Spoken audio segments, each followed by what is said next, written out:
Hi everyone, मैं सभी divine souls का वेलकम करती हूँ मेरे इस यूट्यूब चैनल पर जिसका नाम है ट्विन फ्लेम डीवा। तो जब भी जनरेशनल कर्स को हील करने की बात आती है तो इसका मतलब है कि वहाँ पर बहुत सारा पास्ट लाइफ कर्मा है जो आपको क्लियर करना है। अब जैसा कि लोगों को बहुत सारी कन्फ्यूजन होती है कि या फिर उन्हें पढ़ाया जाता है, बताया जाता है ऐसा कि किसी भी तरह का एनर्जी वर्क कर लो, आप एनर्जी हीलिंग वर्क कर लो जिसकी वजह से पास्ट लाइफ कर्मा क्लियर हो जाएगा। तो ऐसा होता नहीं है। आई कीप ऑन रिपीटिंग कि जब भी किसी भी तरह का आपको शैडो वर्क करना है, इनर वर्क करना है, even including past life Karma को हील करना है, क्लेंस करना है, तो यहाँ पर आपके कार्मिक लेसन ज़रूर होते हैं। सो कार्मिक लेसन प्लस में जो कार्मिक लेसन तो आप सीखोगे, प्लस में आप एनर्जी वर्क भी आपको करना होता है। कल जो मैंने आपसे वीडियो शेयर करा था जो होपोनोपोनो प्रेयर है एंसेस्ट्रल डीएनए को हील करने के लिए, उसका ये हिंदी वर्जन है। अगर आप में से किसी को चाहिए था तो ये जो प्रेयर है इसके थ्रू जब भी हम डीएनए हीलिंग कर रहे हैं तो इसका मतलब है कि पास्ट लाइफ कर्मा को क्लियर कर रहे हैं। जो भी गलतियां एंसेस्टर्स ने करी है या फिर आपके जो करंट फैमिली है, तो इसमें आप किसी और की रिस्पॉन्सिबिलिटी नहीं ले रहे हो। जैसे कि डीएनए हीलिंग कर रहे हो, डिवाइन चाइल्ड होने की वजह से जितनी भी चीज़ें आप खुद के अंदर हील होते हो वो जनरेशन में हील होना शुरू हो जाती है। जैसा कि जनरेशनल जब कर्स होता है तो उसमें आपको अच्छी बुरी दोनों चीज़ें मिलती हैं, जिसमें इलनेस होती है, डिजीजेस होते हैं और आपके स्पिरिचुअल गिफ्ट्स भी होते हैं। अब illness, diseases, spiritual gifts plus में आपका जो नेगेटिव हैबिट्स होती हैं जो कि पैटर्न्स के रूप में आपको विजिबल होंगी। अब इसमें ऐसा हो सकता है कि कुछ हैबिट्स आपकी अपनी हो जो यहाँ पर आपने फॉर्म कर ली हो, और बहुत सारी हैबिट्स ऐसी होंगी जो आपको डीएनए के थ्रू मिली हैं।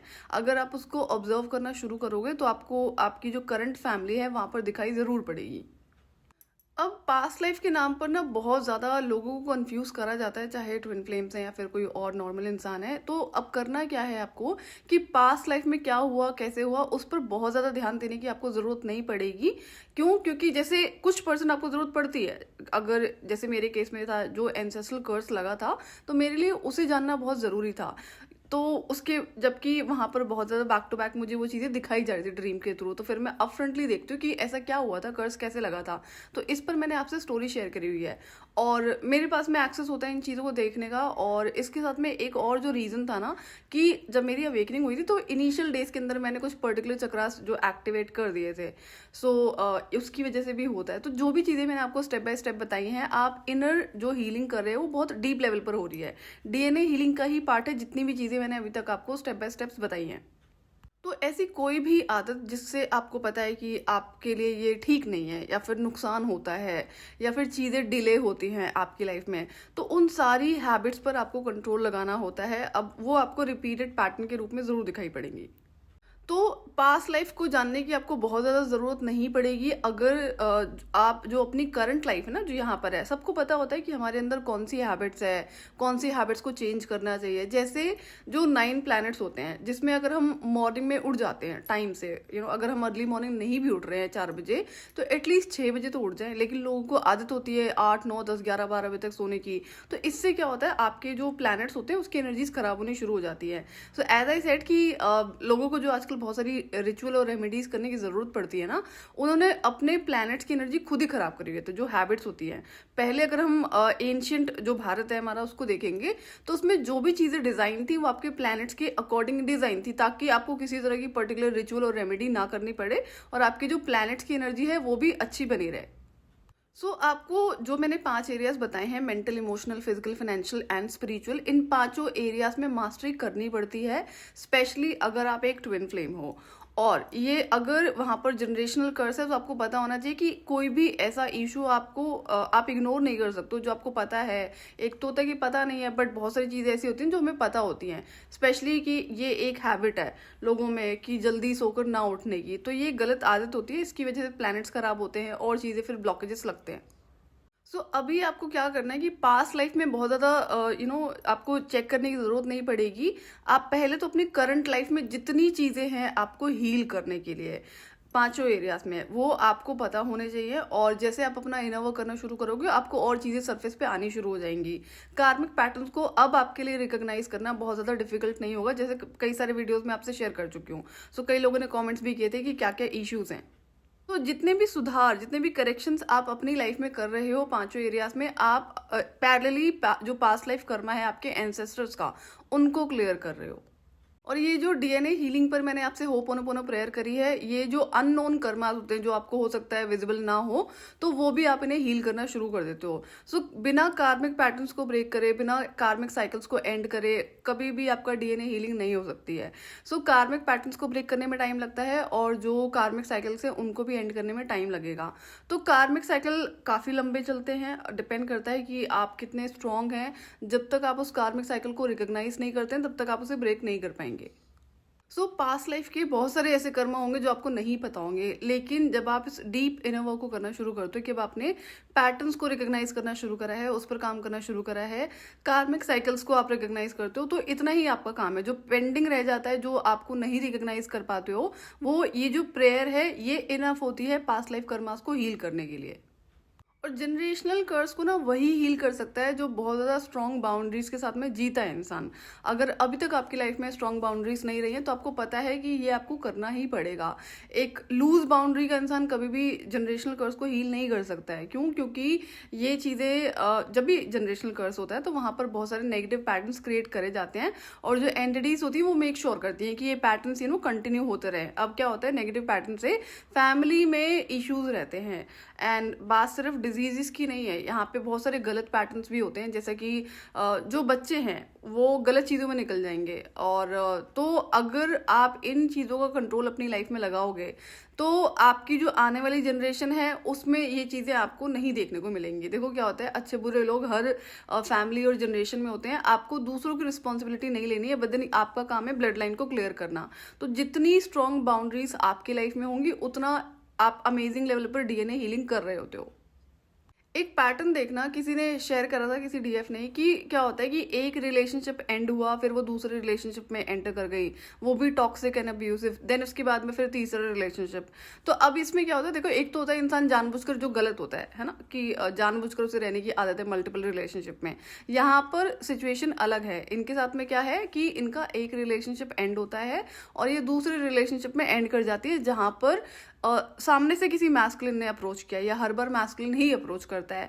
तो ये चीज़ मैंने आपको पहले भी बताई है कि अगर हम डीएफ की बात करेंगे, including divine masculine also, DF के साथ में क्या होता है, जो एनर्जीज होती है वो मैग्नेटिक होती हैं।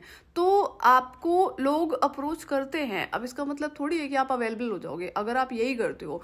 दूसरा, जैसा कि जो कार्मिक पैटर्न्स होते हैं एंटिटीज प्ले कर रही होती हैं, और जो नार्सिसिस्टिक अब्यूजिव लोग होते हैं, जो एनर्जी वेम्पायर्स होते हैं, वो पहले आपको इनिशियली बहुत अच्छा बनकर ही दिखाएंगे। और अगर आप 3D मैट्रिक्स से ऑपरेट करते हो, आप अपने इंट्यूशन से ऑपरेट नहीं करते हो, आप उस इंसान को इसकी वजह से अच्छा समझ लेते हो। अब आप रिलेशनशिप में एंटर कर गए, इसके बाद क्या होगा, फिर थोड़े टाइम तक तो चीज़ें सही रहेंगी एंड देन आपको रियलाइज होगा कि ये तो गलत हो गया। फिर आप क्या करोगे, या तो आप उस रिश्ते को झेलोगे टॉक्सिसिटी के साथ में, या फिर वहां से निकलने की कोशिश करोगे। कई बार बहुत सारी चीज़ें गलत भी हो जाती हैं। ट्विन फ्लेम्स की जो एनर्जी है वो मैग्नेटिक होती है, अट्रैक्टिव होती है। लोग हमेशा अट्रैक्टेड रहते हैं, अच्छे बुरे सारे। और अभी जब आप केपेबल नहीं हो अपनी इंट्यूशन से प्रॉपर ऑपरेट करने में, आप नहीं समझ पा रहे हो कि इंसान के चेहरे को, आप उसकी प्यारी प्यारी बातों को अच्छा समझ के उसके साथ चाहे बात करना शुरू कर देते हो या फिर रिलेशनशिप में आ जाते हो, तो फिर ये तो आप ही जानते होगे कि बाद में आप क्या गो थ्रू करते होगे। ऐसे भी कई सारे केसेस हैं जिन्होंने बहुत कुछ गो थ्रू करा है सिर्फ इसी पर्टिकुलर हैबिट की वजह से। इस पर आपको कंट्रोल लगाना होता है कि नहीं, जब तक आपका इनर वर्क नहीं कंप्लीट होता तब तक आप किसी भी तरह के रिलेशनशिप में एंटर नहीं करेंगे। जो मैरिड है उस ट्विन फ्लेम की बात अलग है, लेकिन अगर एक ऐसा ट्विन फ्लेम है, चाहे मैस्कुलिन है फेमिनिन है, जो सिंगल है और वो अपना इनर वर्क शुरू कर चुका है या फिर कर चुकी है, साथ के साथ में आप रिलेशनशिप में भी हो, तो आप इस हीलिंग को कर नहीं पाओगे। एट द एंड आप ही पछताओगे। क्यों? क्योंकि जो इनर वर्क मैं आपको बता रही हूँ, मेरी डिवाइन ड्यूटी है प्रॉपर इनर वर्क बताने की। और इसमें क्या होता है कि जितने भी आपको लगता होगा ना कि बहुत अच्छे सच्चे लोग हैं, जिन गलत फहमी में आप जी रहे हो, ये सारे निकल जाएंगे। एक टाइम ऐसा आएगा जहां पर या तो कोई सिचुएशन क्रिएट हो जाएगी, आप खुद इनसे एंड कर दोगे रिलेशनशिप को, या फिर वो आपको आपकी लाइफ से निकल जाएंगे। ये सिचुएशन बनेगी जरूर। सो अब इसमें क्या होगा, जैसे जैसे आप अपनी वाइब्रेशन को रेस करोगे, इस पीरियड में भी आपको डिवाइन नए नए लोग जरूर सेंड करते हैं। और ये अब आपको पता होना चाहिए कि जो नए नए लोग आते हैं वो आपकी लाइफ में बिल्कुल भी परमानेंट नहीं है, जब तक कि आपका फाइनल लेवल का इनर वर्क कंप्लीट नहीं हो जाता। ये कोई ना कोई नया लेसन होता है आपकी लाइफ में, या पुराना लेसन ही जो आपने नहीं लर्न करा है वो एक नए इंसान के थ्रू आपको सिखाया जा रहा है। तो अगर अब कोई भी इंसान आपकी लाइफ में एंटर होता है तो आप उसको एज लेसन कंसीडर करो, नॉर्मली बातें करो, कोई दिक्कत नहीं है। लेकिन ये नहीं कर सकते कि अब आप इन्वॉल्व हो रहे हो उस इंसान से इमोशनली, या फिर आप कुछ और सोच रहे हो, इससे क्या होगा, बाद में आप ही को हर्ट होगा। तो ये आदत बना लो। आपको पता होना चाहिए कि जब आप असेंशन वर्क पर कंटिन्यू कर रहे हो तो वहां पर ये जो लोग हैं पिछले, ये भी कट ऑफ हो जाएंगे, और जो नए असाइन होंगे वो फॉर द टाइम बीइंग के लिए ही हैं। आप अपने कार्मिक लेसन को जितना जल्दी रिकॉग्नाइज करना शुरू कर दोगे ना लोगों के थ्रू, चाहे नए हैं चाहे पुराने, उतना आसान हो जाएगा आपके लिए इनर वर्क। अब पास्ट लाइफ कर्म में ना दो चीजें होती हैं, एक तो जो आपने गलत कर्म करे हैं, और एक होता है गलतियां करी हैं। गलतियों से मतलब है कि अपने कार्मिक लेसन को आपने नहीं सीखा है। तो गलत कर्म करे हैं तो वो यहाँ पर भी आप श्योरली करते होंगे, इन केस अगर आप करते हैं, मुझे नहीं पता, मैंने ऐसा कोई काम नहीं करा था तो लेकिन ये है कि गलतियां करी हैं, और बहुत ज्यादा नहीं करी है। मेरे साथ में लाइफ बहुत डिफरेंट रही है, जो मेरी प्रीवियस लाइफ भी है। तो अब जो कार्मिक लेसन है वो यहाँ पर सीखने थे, और बाउंड्री सेट करने में मैं शुरू से अच्छी हूँ, तो बहुत ज़्यादा इश्यूज तो नहीं थे। लेकिन बाकी लोगों की लाइफ में क्या होता है, तो जब आपको पता है, अब जैसे जिनको पास्ट लाइफ के बारे में बड़ी दिक्कत होती है ना कि कोई बुरा कर्म करा होगा, गलत कर्म करा होगा, तो वो चीज़ें आप यहाँ पर भी कर रहे होते हो, तो उससे विजिबल हो जाएगा। तो अगर आप एक ऐसे इंसान हो जो गलत कर्म करते हैं, तो उस इंसान के लिए एंसेस्ट्रल हीलिंग करना बहुत डिफिकल्टी होगी। तो अगर आपका ऐसा थॉट प्रोसेस है कि आप एक अच्छे इंसान है, आपने कोई गलती करी, कोई बात नहीं, उसको सुधार लो, उसको कंटिन्यू मत करो, यही आपका एंसेस्ट्रल हीलिंग है। तो जो गलती अगर आप कर रहे हो किसी भी तरह का, तो ये आपके एंसेस्टर्स कर चुके हैं, तो आप अपने अंदर सुधार करोगे तो वो जनरेशन जो आपकी है, जो डीएनए है, उसमें हील हो जाएगा। सो डीएनए हीलिंग का आसान तरीका होता है कि अपने अंदर हर लेवल पर आपको सुधार करने होते हैं, चाहे आपकी हैबिट्स हैं या फिर और जो आपकी बाउंड्रीज अगर आपकी लाइफ में नहीं है, स्ट्रॉन्ग बाउंड्रीज कई लोगों की लाइफ में नहीं होती हैं, आप आपको नो बोलना नहीं आता है, बहुत सारे जो कार्मिक लेसन्स होते हैं, तो आपको पास्ट लाइफ में ज़्यादा झांकने की जरूरत नहीं पड़ेगी। और जैसे जैसे आप इस इनर वर्क को करोगे, आपको जो पास्ट लाइफ की मेमोरीज है, जो चीज़ें आपके लिए इंपॉर्टेंट है, उसमें डिवाइन आपको हेल्प करना शुरू कर देते हैं, वो मेमोरीज के रूप में आना शुरू हो जाएंगी। तो उस पर आपको ध्यान रखना पड़ेगा कि ऐसी कौन सी मेमोरी है जो रिपीटेड है, तो उसको फिर आप डिकोड करोगे तो हो सकता है वहां पर आपके लिए कुछ करेक्शन करने के लिए हो। जैसे मेरे केस में जो एंसेस्ट्रल कर्स कैसे लगा था और मुझे उसको क्या करना था, उसको हील करने के लिए, अपार्ट फ्रॉम जो भी मेरा एनर्जी वर्क है, जैसे वो डॉग वाली स्टोरी है, तो आप दोबारा से सुन लेना, आपको समझ में आ जाएगी। तो वो बहुत ज़्यादा रिपीटेड था, देन मैं फिर खुद से देखती हूँ कि क्या हुआ था पास्ट लाइफ में, किस तरह से कर्स लगा था, देन चीज़ें क्लियर होती हैं। और जब हम इनर हीलिंग कर रहे होते हैं, डीएनए हीलिंग कर रहे हैं, एंसेस्ट्रल हीलिंग कर रहे हैं, तो आपको और लेसन नहीं ऐड करने होते हैं अननेसेसरी के। पहले पिछली लाइफ के तो क्लियर कर लो, इस लाइफ में अभी तक जो नहीं करे हैं ठीक, उनको सही कर लो, रादर देन कि कोई और नया इंसान आपकी लाइफ में ऐड ऑन हो रहा है और कुछ नया कर्मा क्रिएट करने के लिए। तो मुझे ये था कि मैं तो शुरू से ही आदत नहीं थी मुझे लोगों से इंटरेक्शन करने की, वो तो 10 साल की जर्नी की वजह से जो भी करना पड़ा मुझे इंटरेक्शन। लेकिन ये है कि इस टाइम पे अगर आप सिर्फ अपने ऊपर फोकस्ड हो जाओगे ना, जितना टाइम आपका अपना होगा उतना आपको बेनिफिट होगा। तो इसके लिए तो रूल्स एंड रेगुलेशंस आपको बनाने पड़ेंगे स्ट्रिक्ट, कि अगर कोई आपको कितना ही क्यों ना प्रपोज करे, उसको ना बिल्कुल भी मना कर दो। मेरी तरफ से एडवाइस यही है अगर आप एंसेस्ट्रल हीलिंग कर रहे हो तो। अब अगर हम रिलेशनशिप की बात करेंगे तो जैसा कि जो मैंने अपनी लाइफ में एक्सपीरियंस किया, मेरी लाइफ में बहुत एक्सट्रीम लेवल पे था, बट ये था कि ये बहुत ज़्यादा है मेरी लाइफ में। आई अंडरस्टैंड कि लोग हमेशा इस कदर चेज करते हैं, और मतलब चेजिंग इस कदर की है कि लोग पैरों में पड़े। मैं आपको बताती हूँ, एक कोई कंपनी का ओनर था एंड ऑलमोस्ट सिमिलर मेरी एज का ही रहा होगा। तो अब ये मतलब अपने घुटनों में बैठकर प्रपोज कर रहा है, और अब जैसा कि मुझे चीज़ों का पता रहता है कि क्या चीज़ें हैं, तो इस इंसान में कोई प्यार नहीं था। मतलब मैं बोलूँ कि प्यार हो, इमोशंस हो, फीलिंग्स हो, नहीं, उसका सेल्फिश मोटिव था। क्यों? क्योंकि मैं अपना बिजनेस में बहुत अच्छी थी, तो उसको ये था कि इस समय शादी कर लूंगा तो बिजनेस फ्री में चलेगा। अब ये चीज़ें पता होती है, अब सोचो क्या करोगे। अब आपको अगर नहीं पता है तो आप तो कर लोगे शादी, आपको तो लग जाएगा भाई बेचारा प्यार में ही होगा। तो अब ये बहुत ज़्यादा होता है, बहुत सारे ऐसे लोग होते हैं जिनको सिर्फ ऐसे ही शादी करनी है क्योंकि वो बोर हो रहे हैं। अब जैसा कि ये वाला केस था ना सिमिलर, जहाँ पर ये बिजनेस ओनर था और वो घुटनों पे बैठ के प्रपोज कर रहा है, and he propose for marriage. So I was like कि इसको भी पता है कि क्यों ये प्रपोज कर रहा है, मुझे भी पता है, बट मुंह से तो नहीं बोलेगा। तो फिर वहाँ पर मैं कोई ऐसी गेम खेलती हूँ कि मैंने तू खुद ही यहाँ से दूर भागेगा तो फिर वो चीज़ मैंने करी है। क्यों? क्योंकि अब मैं मना कर दूँ, मुझे मना करने में कोई दिक्कत नहीं, बड़ा प्यार से मना कर देती, मैंने मना भी करा उसे, लेकिन वो मानता नहीं है। और ऐसे ना कई केसेस रहे हैं जहाँ पर आप प्यार से मना कर देते हो ना, तो लोग कुछ ऐसे मैस्कुलिन थे जो आपको परेशान नहीं करते, बट दे वोंट स्टॉप, कि उनको लगता है कि वो आपको कन्विंस कर सकते हैं।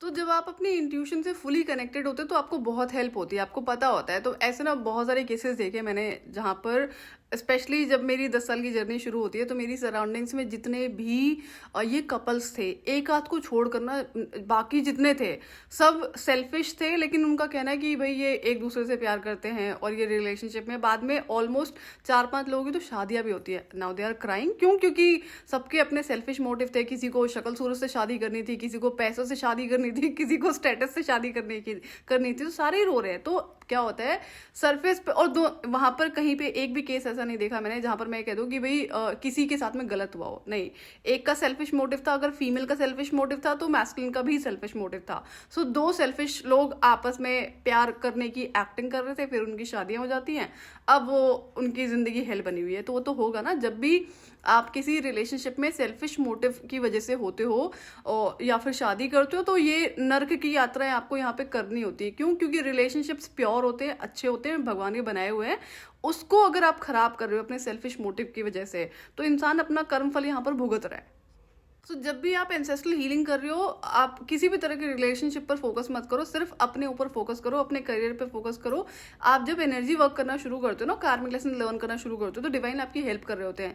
लेकिन अगर आप इन चीज़ों में बहते हो कि भाई कोई आपको प्रपोज कर रहा है, कोई आपको चेस कर रहा है और आप अवेलेबल हो जाओ, या वो तो बहुत ज़्यादा चेस कर रहा है, चेस कर रही है, तो ये गलतियाँ होती हैं। आपको समझना होगा, अगर आपकी लाइफ में एंसेस्ट्रल कर्स है, जनरेशनल ट्रॉमा है, या आपने डिसाइड करा है इतने डीप लेवल की हीलिंग को करने का, तो आपको इन चीज़ों से फर्दर टाइमिंग दूर ही रहना होता है, जब तक कि ये इनर वर्क कंप्लीट नहीं हो जाता है।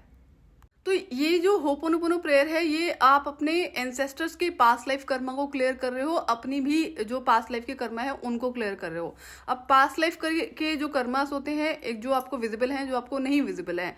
तो अब जो यहाँ पर विजिबल हैं, जितने करेक्शंस आप अपने कार्मिक लेसन्स को लर्न करने में लगाओगे, जितने कार्मिक पैटर्न्स को एंड करोगे, कार्मिक साइकिल्स को एंड करोगे, उतना ज़्यादा आप समझ लो अपने पास्ट लाइफ कर्मा को ही क्लियर कर रहे हो। तो अब जो रिलेशनशिप एरिया में जो कार्मिक पैटर्न्स, कार्मिक साइकिल्स आपको देखने को मिलते हैं, हर इंसान की लाइफ में आई एम श्योर कि अलग होंगे, जहाँ पर या तो one of the parents is like into extra marital affair, कि चीटिंग है, तो आपको उसमें तो आप कुछ नहीं कर सकते हो। आपको ये कि अपनी लाइफ में ये चीज़ें नहीं करती हैं। अब जो चीज़ मैंने नोटिस करी है, जो मल्टीपल सेशंस में देखा है मैंने, कि यहाँ पर कोई भी ऐसा ट्विन फ्लेम नहीं था जो एक टाइम पर मल्टीपल रिलेशनशिप में रहता है या रहती है। उनके साथ में यही सेम पैटर्न देखने को मिलता है कि एक रिलेशनशिप एंड हुआ, फिर वो दूसरे में जंप कर गए। क्यों कर गए? क्योंकि सामने से किसी ने अप्रोच करा, वो बहुत प्यारा बन रहा था, बहुत प्यारी बन रही थी, बाद में रियलाइज होता है कि नहीं, ये तो गलत हो गया। तो ये हुआ क्यों? अगर आप एक डिवाइन चाइल्ड हो तो आप हाईली ब्लेस्ड होते हो, आपकी इंट्यूशन पावर फुली एक्टिव होनी चाहिए। अब अगर है भी तो आप उसको सुनते नहीं हो, अगर और हो सकता है ऐसी बहुत सारी गलत आदतें हो, चाहे ईटिंग हैबिट है या कोई और चीज़ें हैं, जिसकी वजह से आप अपनी इंट्यूशन को सुन नहीं पाते हो। तो जब इंट्यूशन को नहीं सुनोगे तो गलतियां तो आप करोगे। तो मेरे केस में यही चीज़ डिफरेंट रही है कि मैंने हमेशा से इंट्यूशन को सुना है और मैं गलतियां नहीं करती। जब भी इंट्यूशन ने कुछ भी बताया किसी भी पर्टिकुलर इंसान के बारे में, सिचुएशन के बारे में, तो मैं उसको इग्नोर नहीं करती हूँ। तो गलतियों को अवॉइड करने का सबसे बेस्ट जो ऑप्शन होता है, वो आप अपनी इंट्यूशन से जितना कनेक्टेड रहोगे उतना आपको हेल्प हो जाएगी। और यहाँ पे बहुत बड़ा जो रोल प्ले होता है ना कार्मिक पैटर्न्स में आपको कंटिन्यू करवाने का, कार्मिक साइकिल्स को कंटिन्यू करवाने का, वो लोगों के थ्रू ही होता है। और ट्विन फ्लेम्स में स्पेशली डीएफ्स को, कुछ डीएफ्स के साथ में ऐसा रहता है कि वो फाइनेंसेस पे काम नहीं करती हैं। तो अगर आप एंसेस्ट्रल हीलिंग कर रहे हो तो फाइनेंसेस पे काम तो आपको करना पड़ेगा, पार्ट ऑफ द प्रोसेस है, पार्ट ऑफ द हीलिंग है। क्यों? क्योंकि जैसा कि जो ब्लॉकेजेस होते हैं, जो कार्मिक पैटर्न्स होते हैं, वो आपको पांचों एरियाज में दिखाई पड़ते हैं, होते हैं आपके, चाहे जो पास्ट लाइफ कर्मा के हैं। तो आप प्रॉपर हीलिंग तो कर रहे हो और अब पांचों एरिया में आप खुद को अपग्रेड करोगे, असेंड करोगे, मास्टर करोगे। तो इसलिए ना कोई ऑप्शन होता नहीं है कि आप किसी भी एरिया को इग्नोर कर सको। एंड एज आई सेड कि जल्दीबाजी में कुछ नहीं करना है, आपको पता होना चाहिए पांचों एरिया में आप बैलेंस कैसे बनाओगे, पैरेलली कैसे काम करना है। और जैसा कि इस टाइम पर जितने भी डिस्ट्रैक्शंस होते हैं स्पेशली लोगों के थ्रू, तो उसको कट ऑफ करना आपको आना चाहिए। कि अगर आप हमेशा अवेलेबल रहते हो या किसी और काम में आप बिजी हो गए, कोई भी रीज़न हो सकता है, यहाँ पे अलग अलग सिचुएशंस हो सकती हैं, तो जितना आप लोगों से कट ऑफ करना शुरू करोगे उतना आपके लिए जो डीएनए हीलिंग है वो आसान हो जाएगी। डीएनए हीलिंग में जो हम एंसेस्ट्रल हीलिंग करते हैं कि कार्मिक लेसन्स हैं, कार्मिक साइकिल्स हैं, उनको एंड करने के साथ साथ में एनर्जी वर्क भी काफ़ी सारा होता है। तो जैसे कि जो मैंने आपसे सबकॉन्शियस माइंड हीलिंग शेयर करी थी कि उसमें क्या क्या चीज़ें आपको लर्न करनी होती है, लाइक कैसे आप अपने सबकॉन्शियस माइंड की हीलिंग करते हो। कई सारे ना पैटर्न्स ऐसे होते हैं कि जो ओवर थिंकिंग की आदत है, ये भी आपका एंसेस्ट्रल पैटर्न के रूप में देखने को मिलता है।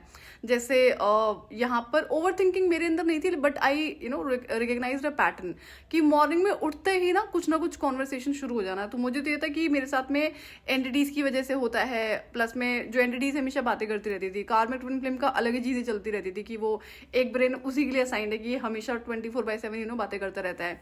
बट देन आई रियलाइज कि मॉर्निंग में उठते ही कुछ ना कुछ कॉन्वर्सेशन शुरू कर देना, जबकि मॉर्निंग का टाइम ऐसा होता है कि आपको पीसफुल रहना होता है, किसी भी तरह की कॉन्वर्सेशन नहीं होनी चाहिए। अब मॉर्निंग में जो भी आप कॉन्वर्सेशन कर रहे हो, चाहे खुद के साथ में या कुछ सुन रहे हो, पढ़ रहे हो, तो आप उसको बहुत हैवी लेवल पर अपने सबकॉन्शियस माइंड में फीड कर रहे होते हो। तो अब अगर सवेरे उठते ही ये कॉन्वर्सेशन शुरू हो जाएगी तो सोचो कि इस लेवल पर एनर्जी ड्रेनिंग होगी। तो ये सेम पैटर्न मुझे देखने को मिलता है मेरी कार्मिक मदर में। तो मैं इसको रिकग्नाइज करती हूँ, तो मैं इस पर और ज़्यादा फोकस होकर काम करती हूँ। अब डीएनए हीलिंग में जो आप हीलिंग करते हो एफर्मेशंस के थ्रू, एफर्मेशंस मैं आपसे भी बहुत सारी शेयर करूंगी, कुछ जितनी शेयर करिए उतना आप कंटिन्यू अपनी लाइफ में करो। और अभी जो फर्दर वीडियोस में शेयर करूंगी तो उसमें बहुत सारी चीज़ें हैं जो एफर्मेशंस के थ्रू आप अपनी बॉडी को हील कर रहे होते हो। इसमें कई तरीके के मैनिफेस्टेशन टेक्निक्स हैं जिनका आप यूज़ करके अपनी डीएनए हीलिंग कर रहे होते हो कि जितनी भी नेगेटिव एनर्जीज हैं और वो रिलीज करते हो। और अब रिलीजिंग के साथ साथ में आप क्या करो, नई एनर्जी को फीड कर रहे हो। क्यों? क्योंकि हम एम्प्टी तो नहीं छोड़ सकते ना कि एक एनर्जी को हमने रिलीज करा तो वहां पे स्पेस बन जाता है। तो इसलिए क्या होता है, पैरेलली अगर आप अपना जो पॉजिटिव एनर्जी होती है उसको फीड करना शुरू करते हो, तो जैसा कि अगर आप देखोगे कोई भी हैबिट अगर आप बहुत लंबे टाइम से कंटिन्यू कर रहे हो तो उतना ही ज़्यादा वो स्ट्रांग आपकी लाइफ में होती है। उसको अगर नेगेटिव हैबिट है तो टाइम लगेगा। तो इसकी वजह से क्या होता है कि अगर आप पॉजिटिव जो एफर्मेशंस के थ्रू अपनी एनर्जी में फीडिंग कर रहे हो कि अब बैक टू बैक जिस भी तरीके से उस एनर्जी को फीड करते हो, तो आपका जो एनर्जेटिक फील्ड है वो क्लेंज होने के साथ साथ में स्ट्रांग होना शुरू हो जाता है पॉजिटिविटी के साथ में। अब डीएनए हीलिंग के टाइम पर ना आपको कुछ टफ डिसीजंस लेने पड़ते हैं। जैसे मेरे अंदर आदत होती थी गिफ्टिंग की, मतलब मुझे बड़ा अच्छा लगता था लोगों को गिफ्ट देना, तो और बिना किसी ओकेजन के गिफ्ट देना। तो अब रिसीवर को तो कभी कोई प्रॉब्लम नहीं होती है। सो आई वाज लाइक कि फॉर द टाइमिंग इस आदत को हम क्लोज कर देते हैं कि जब तक कि मेरा इनर वर्क कंप्लीट नहीं होता है मैं इस हैबिट पे कंट्रोल लगा दूंगी। अब जैसा कि बहुत फ्रीक्वेंट आदत थी अननेसेसरी के गिफ्ट्स देना, कभी फैमिली मेम्बर्स को और बाकी जैसे फ्रेंड्स हैं या फ्रेंड्स के पेरेंट्स हैं, तो मैं गिफ्टिंग की बहुत मुझे आदत होती थी। एंड तो इस पर मुझे ना कंट्रोल लगाने में दिक्कत होती है और मुझे बहुत बुरा लग रहा था कि ये बहुत अच्छी आदत है, इससे मैं मानती हूँ कि मेरे नुकसान हुआ है। लेकिन क्या होता है ना कि जब आप गिफ्टिंग कर रहे हो एक सेल्फिश इंसान को, तो उसको ना आदत हो जाती है, फिर वो ट्रिक्स खेलना शुरू कर देता है। मैंने हर एज के लोगों को देखा था ट्रिक्स खेलते हुए कि उन्हें पता है कि मुझे आदत है गिफ्टिंग की, तो वो नए नए तरीके क्रिएट करते थे सिर्फ गिफ्ट्स को रिसीव करने के लिए। तो जब आप एक गलत इंसान के साथ में अपनी अच्छी आदत को शेयर कर रहे हो तो उससे नुकसान तो आपका होगा, प्लस में ये एक तरह से कार्मिक पैटर्न क्रिएट हो जाएगा। तो कितने लंबे टाइम तक चलता है। तो इसमें क्या करती हूँ कि मैं इस पे परमानेंट कंट्रोल लगाती हूँ कि जब तक कि मेरा इनर वर्क कंप्लीट नहीं होता तब तक मैं किसी को कोई गिफ्ट नहीं देने वाली। तो मैंने क्या करा, अब कोविड टाइम था तो कहीं आना जाना तो था ही नहीं, ये एक प्लस पॉइंट हो जाता है इस आदत को कंट्रोल करने के लिए। और जितने जो एनर्जी वेम्पायर्स होते हैं ना और जो सेल्फिश लोग होते हैं, सबको आपकी एनर्जी का पता होता है कि ये ब्लेस्ड है। मैं अपनी लाइफ से एक पैटर्न शेयर करती हूँ कि कुछ क्लोज फैमिली मेम्बर्स हैं जिनको पता है कि मेरी एनर्जीज बहुत ब्लेस्ड है। अब जैसे कुछ लोगों ने मैंने वॉलेट गिफ्ट किया था, मैस्कुलिन प्लस फेमिनिन बोथ। तो अब वो एनर्जीज इनको देखने को मिलती है that they keep on putting lot of money into that wallet. तो अभी इससे पहले तो ये कभी हुआ नहीं था, तो इन्होंने इस चीज़ को ना ऑब्जर्व करा, तो मुझे कई बार बोला, तो मैंने उसको ऐसे ही इग्नोर कर दिया। तो मुझे तो पता था, बट देन सोचो कि लोग भी कितना ऑब्जर्व करते हैं, उनको पता होता है कि you are a blessed person and आपके हाथ से कोई चीज़ रिसीव हो रही है तो वो ब्लेसिंग्स ही रिसीव हो रही है। तो इसमें ना एक मैस्कुलिन पर्सन है जो बहुत ट्राई करता है कि मुझे ना तू वॉलेट बाय करके दे दे। तो मैंने क्या करा, उससे पहले तो लैपटॉप बैग बाय करके दिया। इसने मुझे बोला कि लैपटॉप बैग को बाय करके दे दे, मैं तुझे पैसे पे कर दूंगा। तो कज़न है ओके। एंड जब मैंने लैपटॉप बैग इसे बाय करके दिया तो इसने पैसे तो नहीं पे करे, मैंने भी नहीं बोला। अब क्या होता है कि कुछ टाइम के बाद में रिक्वेस्ट आती है कि तू मेरे लिए एक जो वॉलेट होता है वो बाय कर दे, जो इमीडिएट वॉलेट होता है। तो यहाँ पर मैं कंट्रोल लगा चुकी थी कि मुझे ना अब किसी भी तरह की जो गिफ्टिंग है वो नहीं करनी है, और पता था ये क्यों करी जा रही थी। अब ये इंसान क्या करता है, बार बार ना मुझे कॉल करके बोलना है, मैसेज करके बोलना है कि तूने ऑर्डर नहीं करा। तो मैं यहाँ पर इसको एक्सक्यूजेस दे रही थी कोई ना कोई कि ये चीज़ हो नहीं पा रही है। तो इसने फिर बाद में, अब देखो ये इंसान ऐसा था, ट्रिक्स्टर था कि इसको पता भी है कि मैं बहुत ब्लेस्ड इंसान हूँ, लेकिन मुंह से कबूलना नहीं है कि कि मुझे पता है हु यू आर, बट मैं तुझे कभी इस एक्सेप्टेंस में नहीं आने दूंगा कि हाउ ब्लेस्ड यू आर। तो अब क्या होता है कि इसको ना मैंने 1 मंथ तक डिले करा कि नहीं कोई इशू है, इंटरनेट से हो नहीं रहा है। तो ये फिर अपने आप बोलता है कि तू जब कोई भी चीज़ देती है ना तो बहुत ब्लेस्ड होती है, उसकी एनर्जीज अलग होती हैं। अब ये वो इंसान है जो मॉनिटरिंग स्पिरिट्स का बहुत हैवी लेवल पे मेरी लाइफ में एक्ट करता है। तो अब जब ये अपने मुंह से बोलता है ना कि इस तरह की एनर्जीज होती हैं, तो मैं इसलिए तुझसे बोला कि तू मुझे ये वॉलेट बाय करके दे दे। तो अब मैं इसको एक्सक्यूजेस ही दे दी, मैंने डायरेक्टली नहीं मना करा। तो ये जो गिफ्टिंग की आदत थी ना, अब कई सालों से लोगों को मैंने आदत लगवा रखी थी, तो लोगों को भी आदत पड़ी हुई थी, तो अब उन्हें भी प्रॉब्लम हो रही थी। तो मैंने उसे 1 मंथ तक डिले करा। तो फिर मैंने इसे बोला कि ना ये पॉसिबल नहीं होगा, तू किसी और से बोल दे, घर में कोई और फैमिली मेम्बर होगा जो कर देगा, मुझसे पॉसिबिलिटीज नहीं है। तो इसने ना बहुत एक्सट्रीम लेवल पर ट्राई करा कि ये सिर्फ मेरे हैंड से ही ऑर्डर करा जाए, कि मेरी एनर्जीज उसमें होंगी। तो अब तो मुझे पता था कि यहाँ पे क्या खेल चला था। और ये वो एक ऐसा इंसान है जो स्पिरिचुअल प्रैक्टिसेस में बहुत एक्सट्रीम लेवल पर इन्वॉल्व रहता है, लेकिन अपफ्रंटली मुझे बोलता था कि क्या करती है, ये नहीं करना चाहिए, खाम खा के भ्रम होते हैं। तो अब इसको पता था ना कि किस तरह की चीजें हैं स्पिरिचुअल प्रैक्टिसेस में, कि इससे ऑब्वियस ही बात है आपको हेल्प होती है। तो जो मेरी एनर्जी शेयरिंग है ना, वो मैंने एकदम ज़ीरो कर दी थी। जितने भी लोग होते हैं ना, उनसे शेयर करना। अब क्या होता है, इससे ना इन लोगों को बहुत ज़्यादा प्रॉब्लम होनी शुरू हो गई थी। क्यों? क्योंकि मुझे तो बहुत अच्छे से पता था ना कि मेरी एनर्जीज ब्लेस्ड है और लोग एडिक्टेड रहते हैं। और अब यहाँ पर नई चीज़ें देखने को मिलती हैं कि लोगों को बहुत अच्छे से पता होता है कि कितने और किस तरीके के बेनिफिट होते हैं जब आप अपनी एनर्जी इन लोगों से शेयर करते हो। तो इन लोगों को बहुत ज़्यादा प्रॉब्लम होने लगी। तो मुझे था कि नहीं, आप कितनी भी चेजिंग कर लो, कितने भी ट्रिक्स अपना लो, अब एनर्जी शेयरिंग तो नहीं होने वाली है। तो अगर हम किसी को गिफ्ट दे रहे हैं, किसी और तरह का कम्युनिकेशन कर रहे हैं, तो आपकी एनर्जीज तो वहाँ पर जा रही है ना। तो ये भी कार्मिक लेसन होता है कि आप जब तक अपना एनर्जी वो कंप्लीट नहीं कर लेते हो, इनर वर्क कंप्लीट नहीं कर लेते हो, तब तक आपको अपनी एनर्जी शेयरिंग ऑलमोस्ट जीरो ही रखनी होती है दूसरों से।